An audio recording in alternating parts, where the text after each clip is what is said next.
Chalky plank, education, nothing less.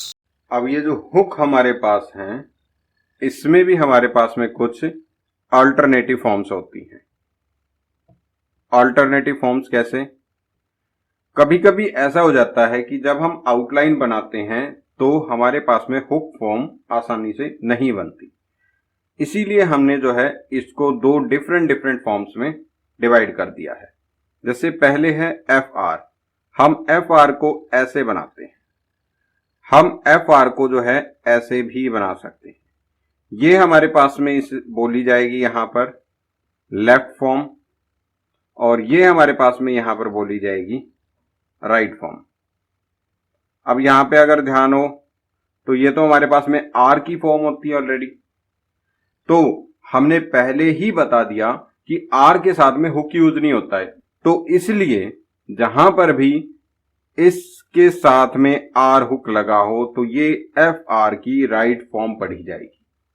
इसी तरीके से जो है इसकी पेयर फॉर्म वी आर, अगर हम यहां पर देखें तो वी आर भी इसी तरीके से दो फॉर्म्स में जो है डिवाइडेड हो जाता है, ये और ये।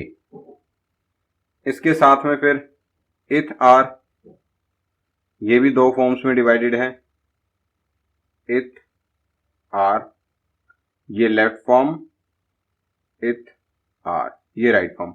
अब यहां पे भी फिर से वही कंडीशन आती है कि हमारे पास में इस तरीके से तो एस बनता है, ये जो हमारे पास में मोशन होता है ये एस के लिए होता है कर्व, बट यहां पे फिर एक बात कहेंगे कि हमने एस के साथ में भी आर का हुक लगाना नहीं सीखा, इसलिए इसमें जहां पे भी आपको ये फॉर्म मिले तो ये आर का हुक इथ के साथ ही पढ़ा जाएगा।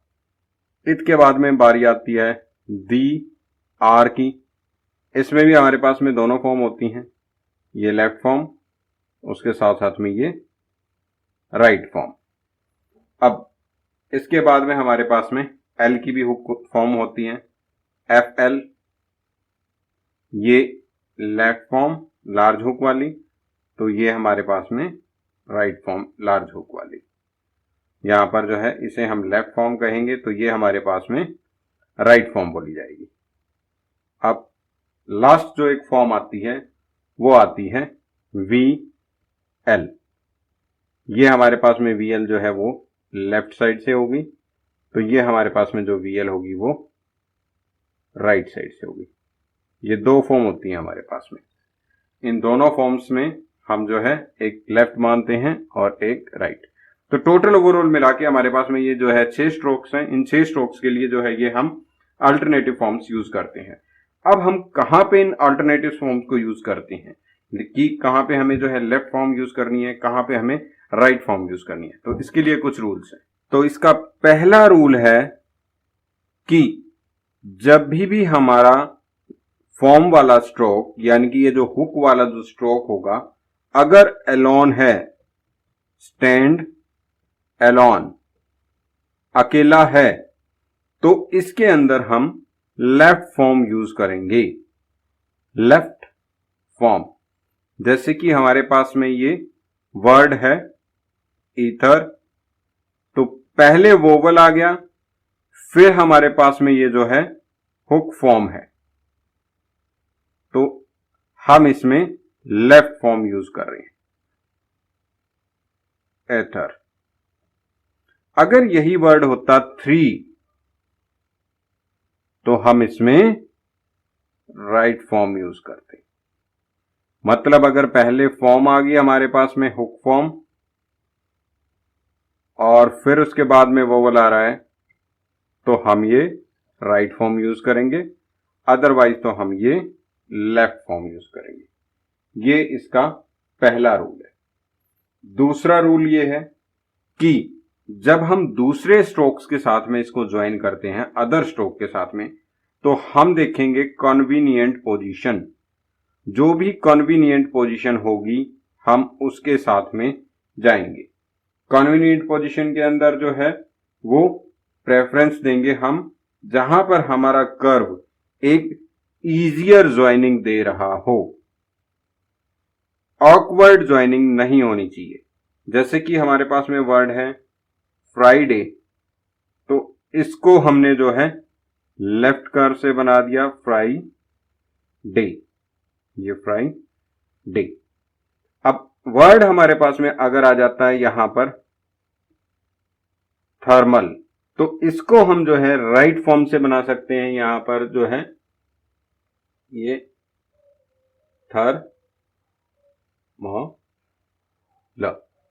थर्मल।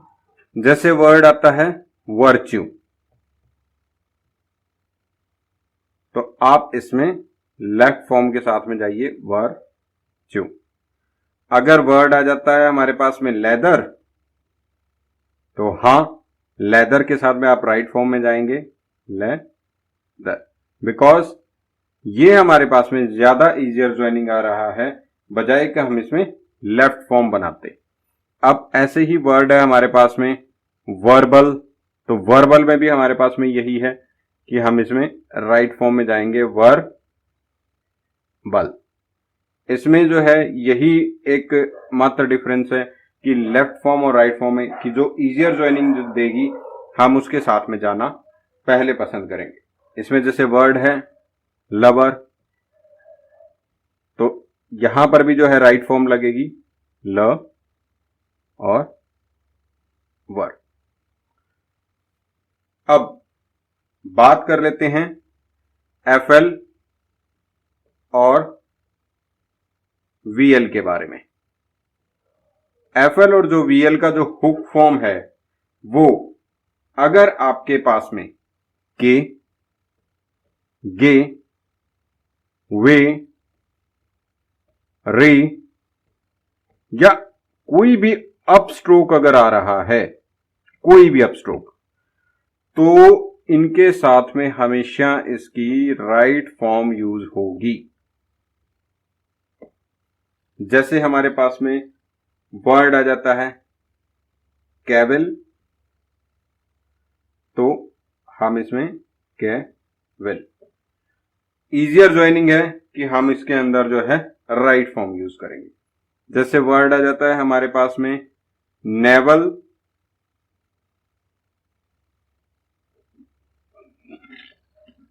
राइट फॉर्म बनानी मच इजियर है।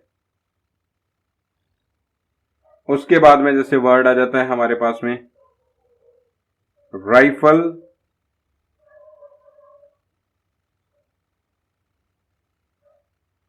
जब हम राइट कर्व के साथ में जा रहे हैं तो अपवर्ड स्ट्रोक्स में बनाना राइट कर्व बड़ा ही इजी है। लेफ्ट कर्व बनाना थोड़ा सा ऑकवर्ड हो जाता है। इसी तरीके से वर्ड है हमारे पास में वी विल, तो ये भी हमारे पास में वी विल राइट फॉर्म से ही बनेगा। राइट फॉर्म अपवर्ड स्ट्रोक्स में और इसके साथ साथ हॉरिजॉन्टल स्ट्रोक्स में आसान होती है बनानी। इंटरवीनिंग वोवल्स का मतलब है मध्यस्थ, इन बिटवीन। हमने अभी अभी हुक की फॉर्म्स पढ़ी हैं जिसमें कि जैसे कि हमारे पास में पी और आर इकट्ठा आ रहा था, स्ट्रोक के बाद में तुरंत हमारे पास में आर आ रहा था। अगर यही वर्ड हमारे पास में पी ए आर आ जाए तो यहां पर जो है बीच में ये वोवल आ जाता है। ये जो वोवल होगा यानी कि पहले स्ट्रोक फिर वोवल फिर स्ट्रोक, ये इस तरीके की फॉर्म हो जाती है। ये जो वोवल होगा इस वोवल को हम इंटरवीनिंग वोवल बोलेंगे। जैसे हमारे पास में वर्ड है बारले, तो इसके अंदर हम वर्ड अगर लिखते हैं ब्रिक, तो ब्रिक के अंदर जो है चीजें क्लियर हैं कि हम जो है यहां पर बी आर और के की जो है आउटलाइन बना देंगे।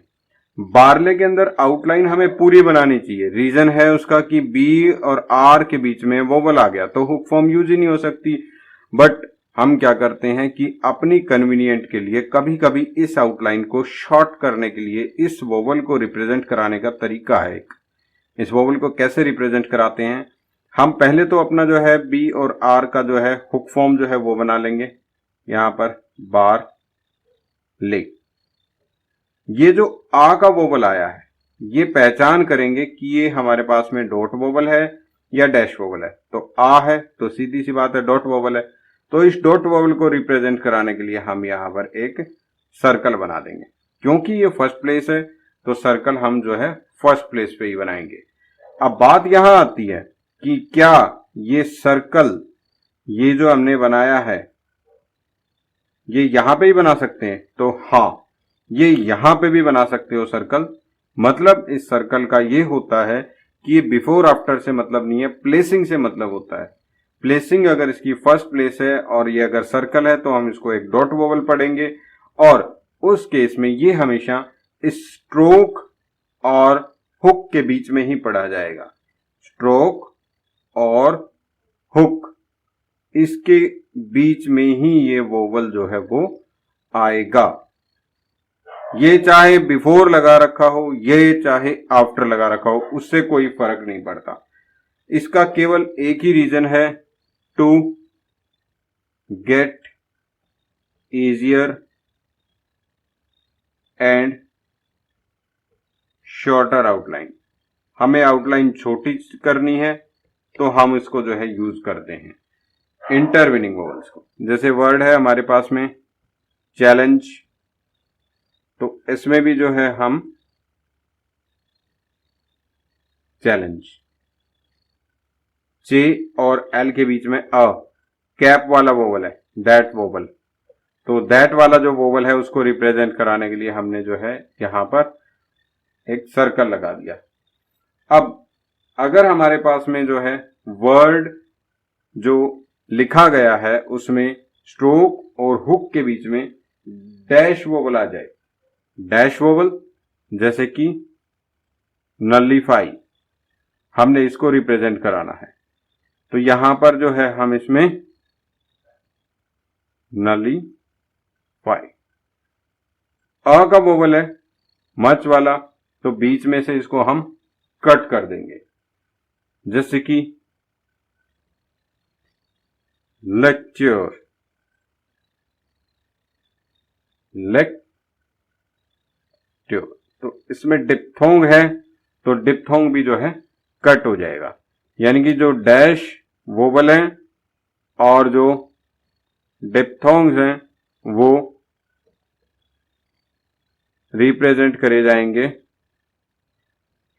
Bye a strike. अपने प्लेस पे ये कट होगा, सेकंड प्लेस है सेकंड पे होगा, फर्स्ट प्लेस है फर्स्ट पे होगा। जैसे कि एक वर्ड और ले लेते हैं, कोर्सली।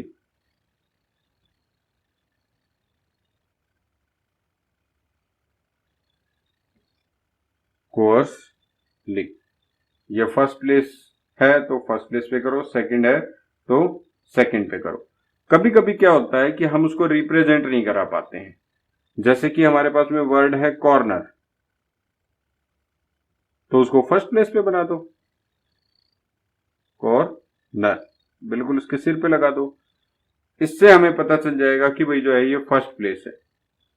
लास्ट में है तो उसमें भी जो है हमारे पास में ऐसा ही करेंगे कि भाई जो है हम जैसे लेक्चर में था तो हमने इसको जो है लास्ट में कट करके लगा दिया था। कई बार हमारे पास कुछ ऐसे वर्ड्स होते हैं उनमें हमें लगाने की जरूरत ही नहीं पड़ती, जैसे कि परसीव,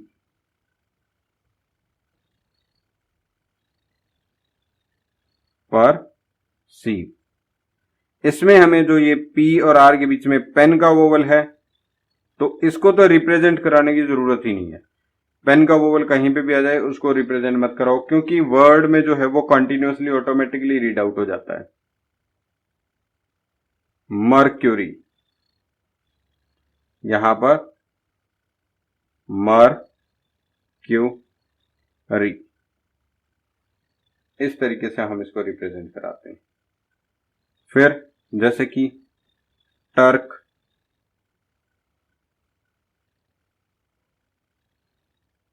जैसे कि डार्क,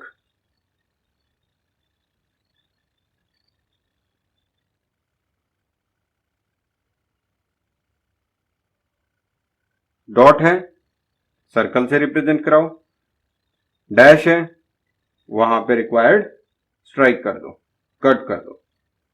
सिंगल वर्ड जो होंगे मोनोसिलेबल, उसके लिए कोई रूल लागू नहीं होता, वो कंप्लीट आउटलाइन में बनेंगे।